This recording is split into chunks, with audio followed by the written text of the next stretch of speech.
Well, I think post-global financial crisis, it's kind of interesting, isn't it? And what we've found is that businesses, government agencies are running around like headless chooks at the moment because they're trying to make up deficits in their budgets, they're trying to make up shortfalls in their operational outcomes, and they're desperate from a transactional point of view to make the company work or the government agency work.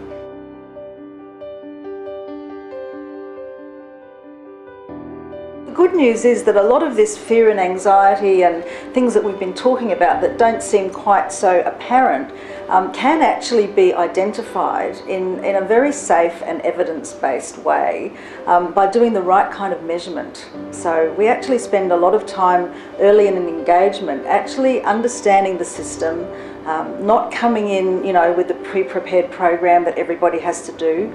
We very sensitively engage with the organisation.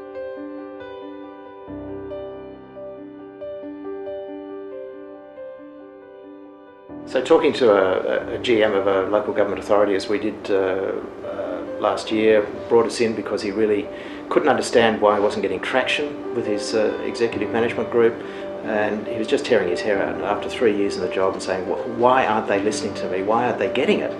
And so our role there was to help to feed back to him what was going on in the organisation. And as Sue said earlier, our role of sensing and measuring and being able to validate the data was critically important. But more important is the use of using virtual feedback cycles to be able to go down below the clay layer, as Sue mentions, and pull up the information, what's really going on. Out in the yard, out in the depot, out in the street, so to speak. What are staff really saying to each other? And to bring that right back up to the GM so that he's looking at it full face to say, well, that's what the organisation is saying about itself. Yes. And what does that really mean? And we want to put in place these perpetual virtuous feedback cycles so everybody in the organisation is listening to what's going on.